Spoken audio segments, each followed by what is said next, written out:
Perspective Vision Radio. You know, we get stuck in this samsara wheel of reincarnation, and it can feel like a trap. It can feel like a, prison planet sometimes, especially to our soul on the other side, because our soul's like, hey, remember, you're going in there in this incarnation, and you're going to break us out of here, okay? We're going to finally, get escape velocity. We're going to finally graduate from here. And they're like, we're counting on you. And then you reincarnate. You're like, yeah, I got this. And you go in, and then you're just like, oh, look, squirrel. And you just completely forget. So then your higher self's like, hey man, remember the plan? Come on. It's like tapping you, and you're just like, stop. You're like, yeah, I know, I've heard some voices, I've had some weird dreams, I've had some weird synchronicities, but that's all bullshit. I don't believe in any of that stuff, yada, yada. And you go on your way, and your higher self's like, come on, man, clock is ticking, come on. And then eventually you're just not listening, and it's like, dude, we have to do the thing now. We didn't want to do the thing. You're making us do the thing. And then it does the thing. And that usually comes in the form of some very dramatic spiritual awakening that completely catches you off guard. And then it sends you searching. You're like, okay, I'm awake. Holy shit. Nothing that I believed was real is real. I've been lied to my entire life. Everything is fake. Like, what do I do with this? And you're like, I'm going to go find the answers. And then you're like, wait, what do I do? Where do I start? Like, what's next? And your higher self doesn't offer you any help. It's not like, okay, now that you're awake, go do A, B, and C. You know why? Because it doesn't know. And that's the whole point of this, is that we think that the higher self knows. But it doesn't. That's why you're here. You're here to learn. It learns as you learn. It grows as you grow. You feed information back up to it. So we're here to awaken. We're here to realize that you are inside the game and you're also outside the game. The spirit world is just another level of the game. It's like the waiting area, the loading zone. And your soul is stuck there, and you're in here to learn as much as you can, to expand your consciousness, expand your awareness, and to learn so much and just to blow the doors off of everything, because all that information is feeding back, so that when you finally do pass over from here and you go and rejoin your soul group and your soul cluster, you bring back all of these gifts of knowledge and information and of awareness. You're expanding your entire soul cluster so dramatically that then all of a sudden it's like, okay, now we have this new access. We've been granted access to a new level in the spirit world. And at a certain point, you finally have just become so awake. Like you're awake in life. You're awake in your dreams. You're awake when you die. You're just awake, right? You know what's going on. So at that certain point, the whole thing kind of dissolves. Like, you can't be kept in this game anymore once you realize it's a game. You can't be kept in the game anymore once you realize you programmed the game. You can't be kept in the game anymore when you realize that you are the creator. Like, at that point, that's ultimate enlightenment. That's ultimate awakening. Because then at that point, it all dissolves away. And you realize the whole thing was one just elaborate, amazing illusion.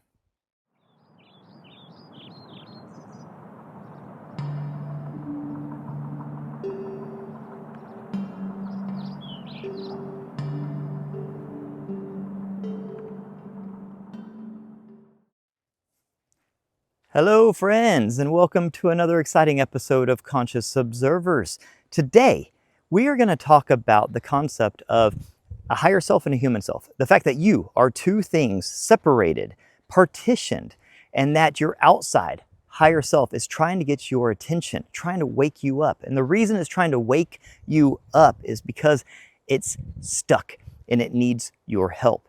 And that's why we're here. We're here in the physical because this physical body is a vehicle for enlightenment. It's a vehicle for awakening. And that what we do here in the physical means so much in the non-physical. It's so ridiculously important. And your higher self is trying to get through to you to wake you up to this realization. And we're going to use a show called Severance that beautifully packages this concept up and delivers it in a way that is just one of the most remarkable things I've ever seen. When I first saw the show, I was just like, oh my God, light bulb, head explode emoji. This is a big deal. Because I firmly believe that certain things are dropped into our, kind of airdropped into our reality to help wake us up. That's why shows, movies, video games, books, all sorts of things will be simultaneously created around the world, even with the people not having knowledge of the other people. Literally, people have made movies and books and games and patented products and done all sorts of things that are identical to other things on the other side of the world at the exact same time without having any communication or contact with the other people. And it's because the system we live in what I call the simulator. It's a very intelligent system. It's a simulator for consciousness development. That our consciousness comes in here, uses this the same way a pilot uses a flight simulator. To become a better pilot, our consciousness uses this physical reality to level up its consciousness, right? But we get trapped in here. We get stuck in here. We forget about all that. We get in these loops and we just get lost. And when we get lost in here, then our consciousness is stuck in that same level that is stuck in there, right? So the system does these things to help like wake things up and spread knowledge, but doing it in a very subtle way, because the system, the intelligent system that we're in, knows that this is a free will environment, that we voluntarily chose to come in here. So it can't just spill the beans and tell us everything, because that would defeat the entire purpose of this, right?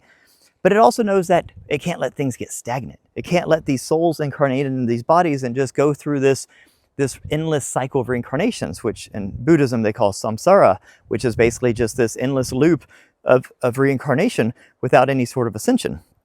And it needs to kind of pick things up. It needs to shake up the snow globe a little bit. So what does it do?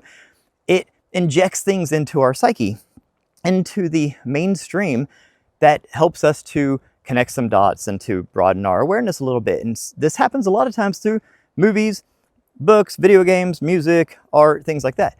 And the people that created it are like, yeah, I don't even know where the inspiration came from. It's like, well, I do. So the show Severance, one of the best shows I've ever seen in my entire life. It's on Apple TV. They've done 2 seasons. This is not anything new. I know people are watching this. They're like, Severance? I saw that years ago. Yes, go watch it again. And if you haven't seen it, please watch season 1. Season 2 is amazing, but it has some ups and downs.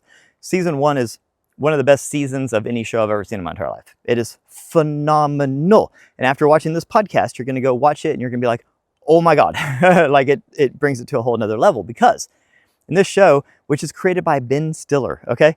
Now, Ben Stiller's a great guy. Like, I grew up watching, like There's Something About Mary and Meet the Fockers and Dodgeball, right? Like, he's been in some really funny stuff. He's a funny guy, right? So you're like, okay, so you're telling me that Ben Stiller made one of the deepest philosophical thrillers of all time that literally nails the entire concept of reincarnation, soul splitting, higher self, human self, all that? Yeah, he did.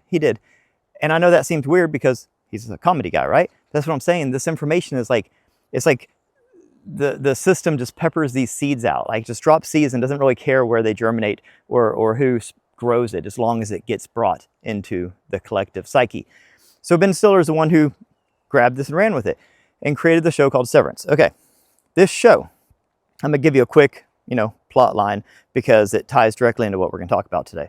And it's pretty amazing. So in this show, there's a company called Lumen, okay? They're like a corporation. And we think they're just some mundane, regular corporation, but we find out they're kind of evil as we go along. But they have this program called Severance that they introduce. And the concept of it is, okay, this job kind of sucks. It's kind of like the Office Space movie, right? Like, they're in cubicles. It's kind of a mundane, soul-sucking type job. So they're like, hey, what if you could just clock in, and then when you clock out, that whole segment of time that you're at work, you don't remember, right? So you just go home and you're like, I don't even remember going to work. You get the paycheck, right? You get the benefits, you get the paid time off, you get all that stuff, but you don't actually have to remember doing all that mindless work, okay? So it's like you just never go to work. It's like that whole part of your life is just cut off. It's partitioned and removed. They literally do a surgery that splits your consciousness in half. You have your work half and you have your outside of work half. That's why they call it innies and outies. So literally, your consciousness is now partitioned, right? Very similar to the higher self, human self. Very similar to the mind wipe when you come into the earth life incarnation. Okay, and it gets so much wilder with the synchronicities. Okay, so check this out. So whenever they go to work, they clock in, they forget about their outside life. So then they go in and now they're an innie, okay? And in the innie, on the innie side, they have friends, okay? They learn things, they have work relationships, they have experiences, they do things, right? And that whole world, there's no windows or anything. It's very kind of artificial, just, fluorescent lights inside of an office kind of a feel. And they're cut off from the outside world. So they don't know any of the things that are going on in the outside world. They don't know current events. They don't know anything. They're not allowed to communicate with the outside world. They can't watch like the news. They can't communicate with their outies. They can't do anything. So they have no idea who their outie is, what their name is. Do they have a family? Are they married? Do they have kids? What are their hobbies? Where do they go on vacation? They don't have they're not privy to any of this information. And at first they don't really care, right? They're just doing their job and they're happy doing their job. They're in there, they're innies, they have an identity. Here's who I am, I know my job, I do my thing. But they know that at the end of their workday, when it's time to clock out, they know that they go and clock out. And then they know that, like, essentially it just repeats and then they clock back in the next day. Like, they never leave. They don't remember leaving. So the physical body leaves, right? But their consciousness doesn't. So they clock out and then next thing they remember, they're clocking in the next day, okay? That whole part's omitted. And then on the outside, that being, they remember going to the office and they go to enter and then they're leaving. And they don't remember anything that happened on the inside. And then at first they're happy. They're like, okay, that's cool. I don't want to know what goes on there anyways, right? Well, here's where it gets really twisty. Because at a certain point, they kind of become interested in the other side. They go through this awakening process, right? Like in Buddhism, they call this reincarnation loop that we're in, samsara. And bodhi is when you're basically waking up to, like, kind of the whole point in Buddhism. And this is reflected in other ideologies too, but I prefer Buddhism. But they look at it as like, they, even in Sanskrit, they call it Maya, which is basically just the dream. And enlightenment is just when you wake up to the fact that you're in a dream, that this is not base level reality. This is not real. What we would call in modern vernacular, this is a simulator, okay? So when you wake up to that, it makes you kind of behave differently. You're like, oh, okay, now I see how this works. But then you start thinking, okay, so that means that there's part of me outside of here, okay? Part of me exists outside of this reality. So the innies in the show Severance, they start to think, okay, like, I have a life outside of here, and they start to get kind of rambunctious. They start to, so the innies in this metaphor are us. We are inside this simulator, okay? This vast, beautiful world that we're in is the simulator, and we're in here. It's a control system. We voluntarily come in here, but still, it's got all sorts of rigid controls that make sure that we cannot easily communicate with the outside world. And just like the innies in Severance, they cannot communicate with their outies. They can't communicate with the outside world, period. There's all sorts of control systems in place to make sure that they don't. And there are several times when they try to. Like, one of the girls tries to write a note and put it in her pocket so that when she goes home, like, her physical body leaves. It's just the consciousness that doesn't remember these things. So when her physical body leaves work, clocks out, then her consciousness, of course, isn't going to remember anything past that point. But she was hoping that her outie would, like, look in its pocket and pull out this note kind of a thing and be like, oh my God, here's a note from my innie, and start putting the pieces together. See, but they even found that. They have all these detection systems and everything that scan and find all these things. It's a very high-tech place. So she gets busted, right? And gets punished. And the punishment's pretty severe, So they have all these control systems in place to make sure that we can't have this cross-border communication, right? Because then it messes up the whole thing. So it's very interesting. And I don't think that our world is quite like that, because, like, I've proven, like, what me and my wife do is we help people communicate with their higher self. I think that there are some things that have manipulated the system. I don't think the system was set up to absolutely block that connection. And I think that humans a long time ago had a much more open connection with their higher self and with the astral realms. I do believe that. And I think that just through our artificial nature here, we don't spend enough time outdoors, connected, grounded, in the sun, in nature. Humans are so full of all these artificial distractions and these things that have severed our connection to our higher self. But I think that our higher self is trying to get our attention through dreams, through synchronicities, through nudges, through kind of subtle, kind of downloads and things like that. And then at a certain point, if it can't get our attention, in these natural organic ways, and it knows the clock is ticking, it can facilitate some sort of an awakening, whether that's a near-death experience, a Kundalini awakening, I don't know, some sort of spiritual encounter, a UFO or something like that, whatever it takes to shake your snow globe and get you to wake up, right? So in the Severance show, the innies start to get really rambunctious and they start to kind of escape. And then they're wrangled and I'm trying not to do any spoilers here, but the show's been out for a few years. So anyways, they try to escape and they're not allowed. They try to make contact and they're not allowed. And this goes on for a while and they're becoming more and more rambunctious, more and more agitated, more and more this feeling of, hey, like the answer is out there. Like I've already maxed out everything I can do in here. I need to connect. I need to get more answers. I need more information. Like, it's the idea in the show is that they split the consciousness to help the outie, especially because the outie still has all of this like rain, it still has kind of freedom. It's more expansive on the outside. So it's like, hey, I don't really care if I don't remember my work life, right? But then the work partitioned part is like, well, I do care because I'm just stuck in this freaking office, and the office is very controlling and has all of these rules and restrictions, and it doesn't allow the being just to be, right? It's very restrictive.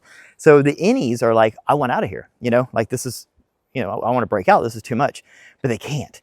And then even if they did get out, there's this partition. So it's like, it's really a wild concept that there's a boundary wall, and the boundary wall is the building, lumen.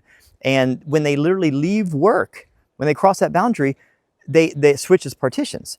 So even if they did escape, they can't physically escape. Like they can physically escape, like their body can leave, but that partition automatically switches over to the outie. So their existence, their identity, everything that they know goes away immediately. So it's like, even though the body left, that part of them, the essence of them doesn't leave. It can't transfer over. And the only way around this is to basically undo the surgery, which is to kind of calibrate and relink the two hemispheres and bring back, undo the partition of the consciousness. Okay.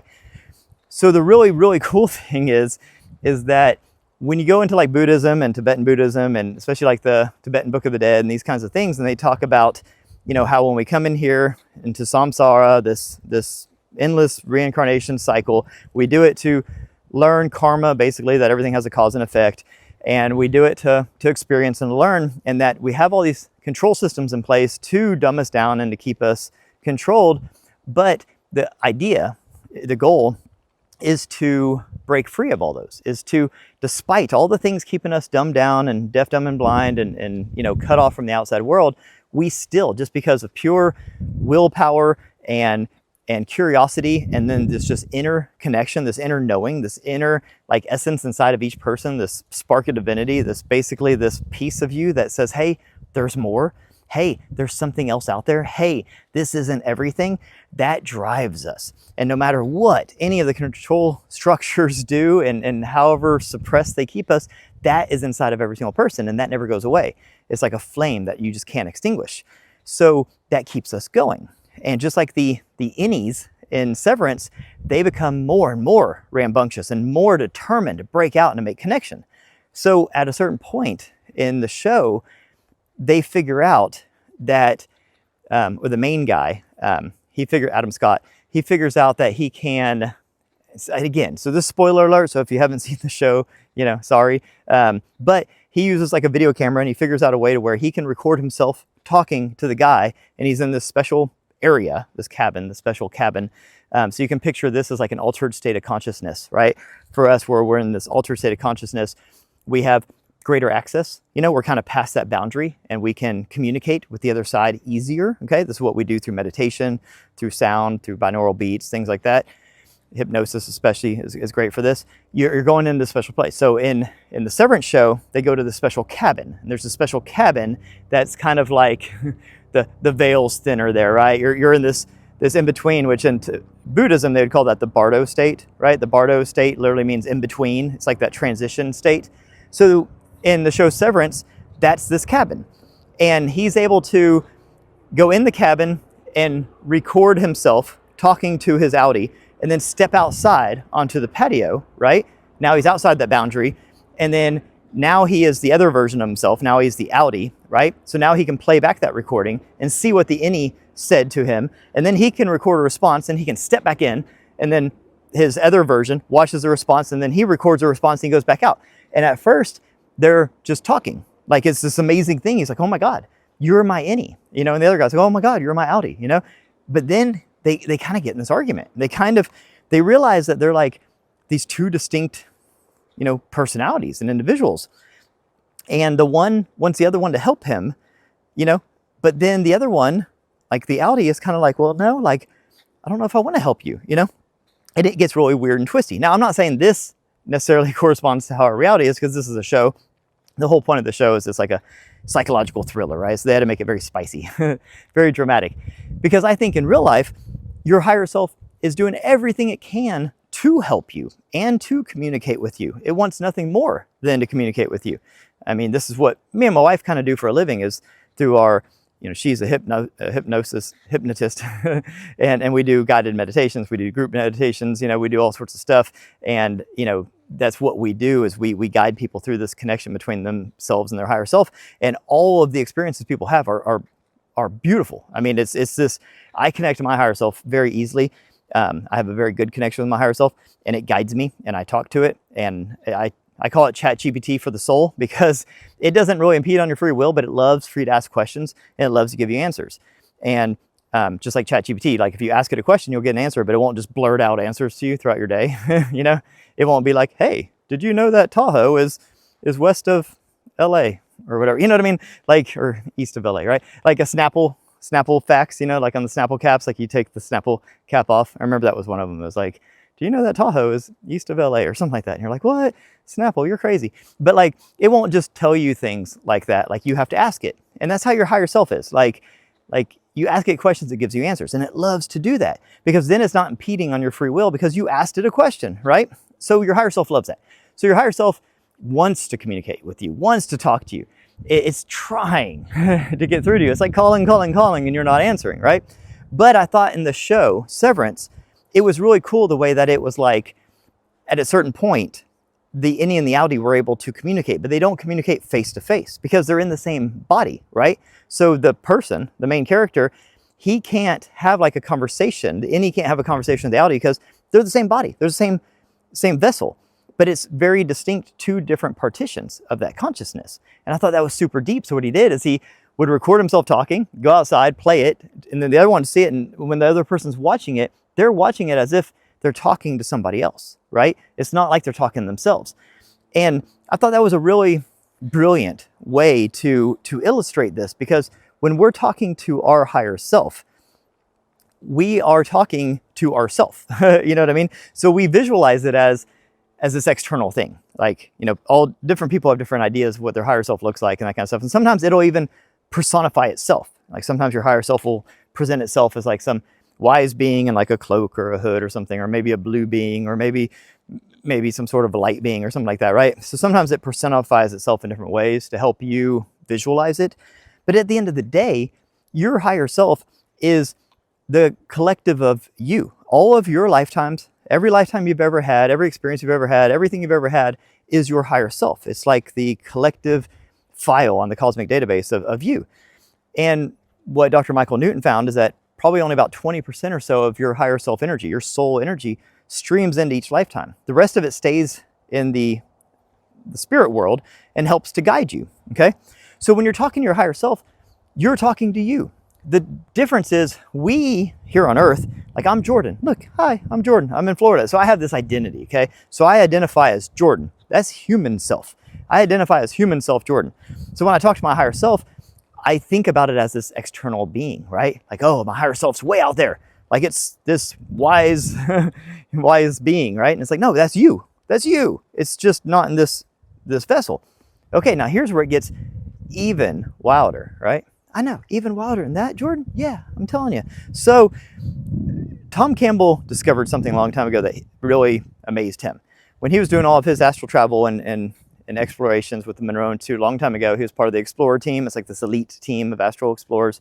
And he realized, he thought, okay, I'm Tom Campbell in human form, and I have all these restrictions on me, right? Because just like the innies, you know, in Severance, there's all these rules and restrictions, and you can't go here, and there's people watching everything you do, and you get in trouble and all this stuff, just like Earth, right? So we have all these rules and restrictions. And this part is the game changer, okay? This is the most important part of everything.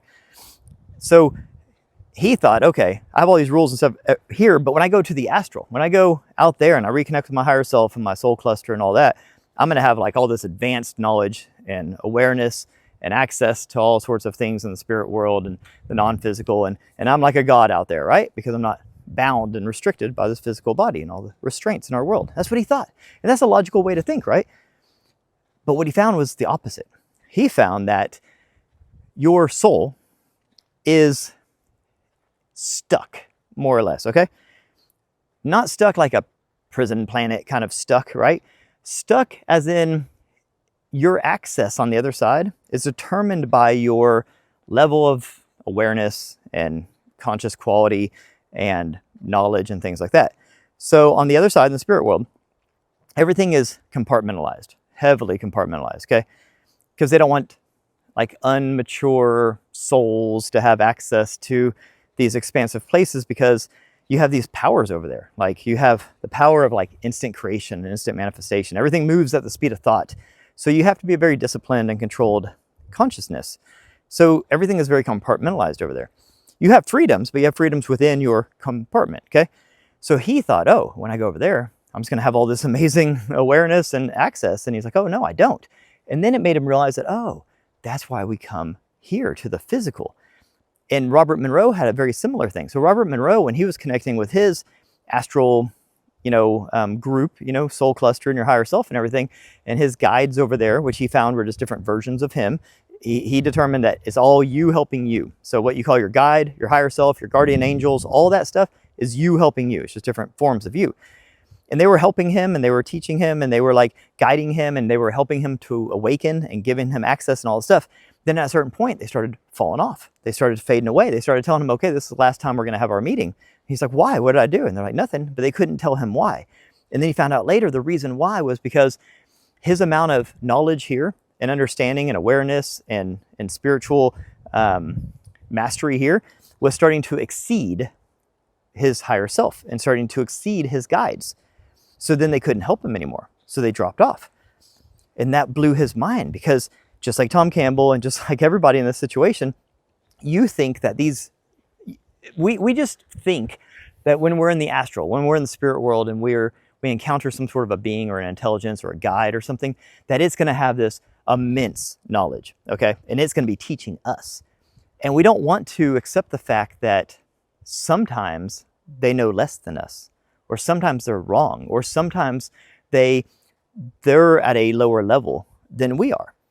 And this is a very important thing to understand, because what this shows is that we come here, just like in Buddhism, they teach you that this body is a vehicle for ascension. It's a vehicle for enlightenment. We come here to come into this situation in order to awaken. It's one of the most important parts. It kind of is the entire purpose of this reality. We learn things along the way, and we have experiences, and all this stuff happens along the way. That's like bonus stuff, right? That's all great. But the purpose of life, the purpose of existence, the purpose of this reality, samsara, which is literally in Buddhism means the land of like suffering, the realm of suffering. Like we come here to suffer. We come here to push ourselves, to challenge ourselves, to create adversity, to put ourselves in these challenging, tough situations to see what we're made of. We do all this in order to awaken. Because when we awaken, it expands. It's like when you go to the gym and you lift weights to get bigger muscles, the resistance from the weights is what causes bigger muscles. If you don't have resistance, you don't get muscles, okay? You have to challenge yourself. You have to, in a way, when you go to the gym, you have to torture yourself. That torture, you're literally ripping your muscles. You're tearing micro tears in your muscles. And when they rebuild, when they reform, they become stronger. That's how muscles grow. So we come here to do the same thing. And the challenges and the suffering and the pain and the confusion and all the stuff we do here is like this obstacle course to see, okay, like what if we put ourselves in this situation and we don't know anything? Especially, I think that America and Western countries is like this new level. Like Sarah introduced this concept to me and I was like, oh my God, I think you nailed it. Like we come over here, like so many of these like ancient cultures, like say if you are raised in certain parts of the world and you're raised knowing that reincarnation is a real thing and learning things like Buddhism and Hinduism and stuff like that, where they teach you these ideas and these concepts at a very early age. But like say in America, we're not taught any of this stuff. We're actually told these things don't exist. That's the opposite. We're told all that's BS, right? Like you don't reincarnate. Are you kidding? You don't have a soul. You don't have a higher self. Your brain creates the illusion of consciousness. All of this is bullshit. We're taught that here. And imagine coming to a place like America as a soul, forgetting everything you've ever known, being here, being indoctrinated, being told all that stuff is false. None of it exists. And if you believe it, you're a nut job. And still pursuing it, still, like the innies in Severance, despite all the odds, despite the control systems, despite getting in trouble, despite the technology that's making it to where they can't communicate and all this stuff, they're so determined. They don't care if they get killed. They don't care if they get locked up. They don't care if they get put in solitary or punishment or whatever. They're like, I must connect. I must find my outie. I must break out of here. I am too damn curious. I need to know what's out there. And that drive, that passion is what drives them, and it's what drives us. And when you're put into these situations, like we are in the Western world, where all of these things that seem to be spiritual truths, all of these consciousness connections, that we are more than our physical body, that psychic abilities are real, that there is a spiritual realm outside of this physical realm, that you do have a higher self that works in conjunction with your human self, that you are an eternal spiritual being that's just living a temporary human conscious lifetime, that all of these things are knowns, that all of these things are absolute truths. And despite our entire lives being told that all of that is wrong, we still come to this realization that is pure divine will. That is us being led to the light, despite all of the obstacles in our way. And that is the entire point of this life.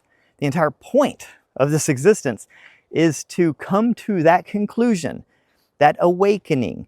In Buddhism, they call it Bodhi, that awakening. And then the next level up is nirvana. Nirvana is when you leave the simulator. When you understand that you're in a game, like that's enlightenment. When you understand you're in a game, when you see Maya, you see the illusion. Nirvana is when you escape it. You achieve escape velocity. Now you're outside of the simulator, okay? Now, one level above that is what's called Dzogchen. And Dzogchen is essentially when you understand that there was never a game to begin with, that you're not separate from anything. There was no partition because you were both parts. You were both parts. There was never a game because you created the game. There was never an outside consciousness because you are consciousness. It's when you actually understand that all is connected and that this entire thing was an illusion from day one. That is Dzogchen, which is the ultimate goal in Buddhism, right? And I think it's the ultimate goal for reality. Because if you think about it, we put ourselves in this game to learn all these lessons. Just like you go to the gym to become stronger and more resilient, tougher, faster, whatever you want to do, right? But at a certain point, you leave the gym. At a certain point, you understand, like, the entire purpose.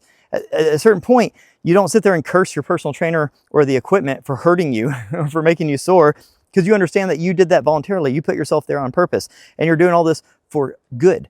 You understand, you zoom out and you see the bigger picture. And that's what Dzogchen is, and that's what the goal is. The goal isn't even nirvana. Nirvana just means that you've broken out of the chains, and you've the innies at a certain point have, kind of merged that partition in their brain that separated their consciousness, and the innies become the outies, and they kind of sync together and become one person again. That's nirvana. That's nirvana. That's escape velocity. That's your higher self and your human self have now merged. You're back to being one. There's no more separation. Yes. And then Dzogchen is one level above that, where after you've done all that, you're like, oh my God, not only am I out of the game, not only is my higher self and my human self merged and I'm one complete soul again, and I'm outside of samsara, the endless loop of reincarnation, but I also now understand I created this whole damn thing.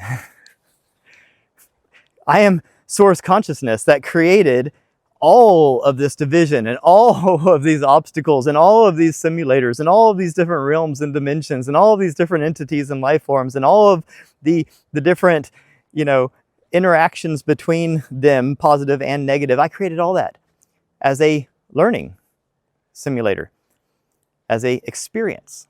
I created all that. That's the ultimate level of enlightenment. So I think the most important thing that we need to take away from this now, because obviously none of us are there now, or I wouldn't be walking around the woods talking to my phone and y'all wouldn't be sitting wherever you are listening to me. So obviously we're not there yet, okay? Which is fine. You're supposed to enjoy the ride, right? Like, it's still a fun game. Like, none of this is, the whole point of this is we're not like in a prison planet. This is not some sort of a like some sort of a torture chamber. You know, we're not kept here against our will. We have ultimate free will. We came in here voluntarily, and we can leave whenever we want to. And the way that you do it is by waking up. And I think the really interesting part is what we've learned through Robert Monroe and people like him is that your soul group on the other side is helping you to wake up over here, because when we wake up here, what it does is, like, say you come into this life and you just lived your life and you're totally indoctrinated, okay? You're in some sort of a belief system or whatever, and you're just totally indoctrinated, and you didn't really expand your awareness, your consciousness, or your spirituality, or your knowledge at all very much, you know, maybe incrementally. And then you die and you go back over there, and your soul group's like, really? Really, dude? Like, you went to the other side. You got to go to the other side. And you have free will to learn and to explore and to do all these things. Because on the spirit side, you get the impression that they don't. That they're sort of like stuck, for lack of better words. Like, not in this like prison type way, but they're just kind of stuck in the fact that like they're there and we're here. Like we have this ability. We have free will here to do whatever we want. And I know that we're in this confines of this earth realm, but this earth realm has a ton of access. And the human body, remember, it's a vehicle for awakening. So we can astral travel. We can break out. Like, we don't have to stay in the physical confines of earth, because we can mentally do all sorts of amazing things and have access to all sorts of things that our higher self doesn't. That was what Robert Monroe figured out, is that they sent him in here into the physical to make his, what he's called, the run on the interstate. And the whole point of the run on the interstate is that he was able to astrally go to what's called the emitter. And the emitter is basically the projector of all light that creates all reality. He calls this a holographic universe, and that was the projector light was the emitter. And that the emitter is essentially God, is source, okay? And he was able to go there. And he could go, he went to the edge, the boundary of the entire space-time continuum, and stood right outside of the emitter till the radiation almost fried him and killed his physical body here. And things like that he did in the astral, he couldn't do that if he wasn't tethered to a human body. Like, this physical human body gives us certain abilities and certain things that we can do that even on the spirit side, they don't have access to.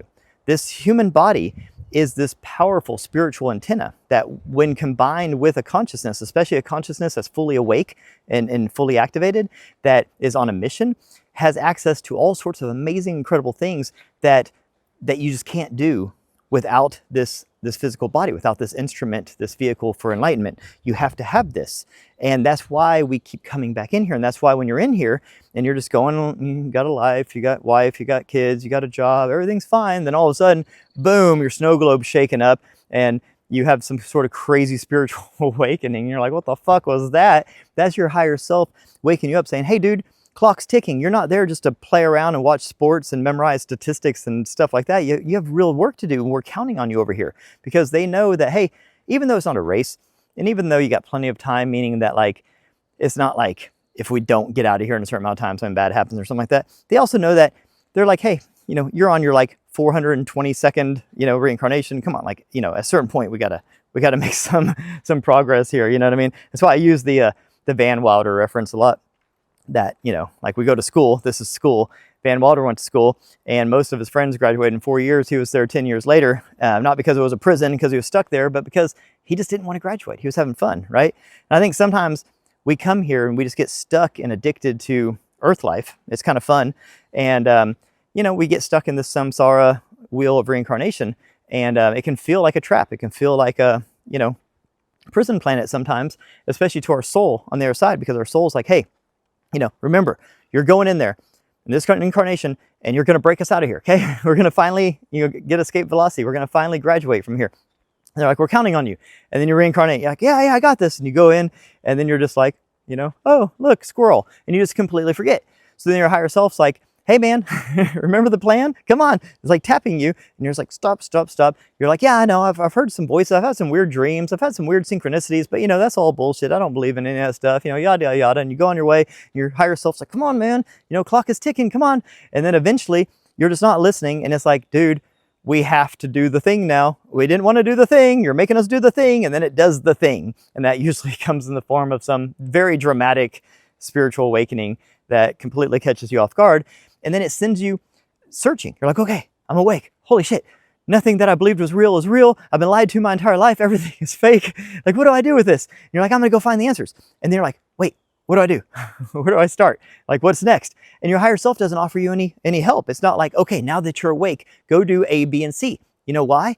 Because it doesn't know. And that's the whole point of this, is that we think that the higher self knows, but it doesn't. That's why you're here. You're here to learn. It learns as you learn. It grows as you grow. You feed information back up to it. So we're here to awaken. We're here to realize that you are inside the game and you're also outside the game. The spirit world is just another level of the game. It's like the waiting area, the loading zone. And your soul is stuck there, and you're in here to learn as much as you can, to expand your consciousness, expand your awareness, and to learn so much and just to blow the doors off of everything, because all that information is feeding back, so that when you finally do pass over from here and you go and rejoin your soul group and your soul cluster, you bring back all of these gifts of knowledge and information and of awareness. You're expanding your entire soul cluster so dramatically that then all of a sudden it's like, okay, now we have this new access. We've been granted access to a new level in the spirit world. And at a certain point, you finally have just become so awake. Like you're awake in life. You're awake in your dreams. You're awake when you die. You're just awake, right? You know what's going on. So at that certain point, the whole thing kind of dissolves. Like, you can't be kept in this game anymore once you realize it's a game. You can't be kept in the game anymore once you realize you programmed the game. You can't be kept in the game anymore when you realize that you are the creator. Like, at that point, that's ultimate enlightenment. That's ultimate awakening. Because then at that point, it all dissolves away. And you realize the whole thing was one just elaborate, amazing illusion. And that's the entire point. Now, we're not there yet. Okay, we're still deconstructing it. But I think that shows like Severance do a crazy good job of at least demonstrating that we are partitioned, that we are an innie and an outie. I think that's step one, realizing you are a higher self and a human self, and that this isn't you. This is just the temporary physical vehicle that your consciousness is using, and that it needs you to do the work here. It needs you to wake up here, because when you wake up here, it wakes up there. When you learn here, it learns there. When you broaden your awareness and expand your consciousness here, it does the same over there. That's why I say this is a simulator for consciousness development. You could even call it a simulator for consciousness awakening. You could even call it a simulator for consciousness escape. That's the ultimate goal, to achieve escape velocity. So anyways, let me know what you guys think about that. Have you seen Severance? What do you think of that show? I think that I'm going to go rewatch it now. Just from what I've told you guys today, like it makes me look at everything so much differently. I remember when I first watched the show, I was like, holy cow, like this show is so much more than it seems. It's a beautifully shot show. It's very suspenseful. It's done in a very cool way. But there's so much deeper meaning to it. And I think I'm going to go watch it again and see if I pick up on even more now. Tell me also, I want to know in the comments, do you talk to your higher self? Do you have a connection with your higher self? Does it look a certain way? Is it male, female? Does it look like an alien or a being? Like, have you ever like personified it? You know, what are your methods for connecting to your higher self? I'm endlessly fascinated in all this, and I want to hear all your stuff. Drop a comment below. I'm going to be back on Thursday to do a deep dive into the Tibetan Book of the Dead. It's Halloween week, so I'm going to do a special episode on Friday. And I don't want to tell you what it is yet, a little teaser though. So on Friday, be looking for a special edition of Conscious Observers, where we go into a special spooky Halloween edition. Anyways, thank you for watching. Love you all. Have a beautiful day. Peace.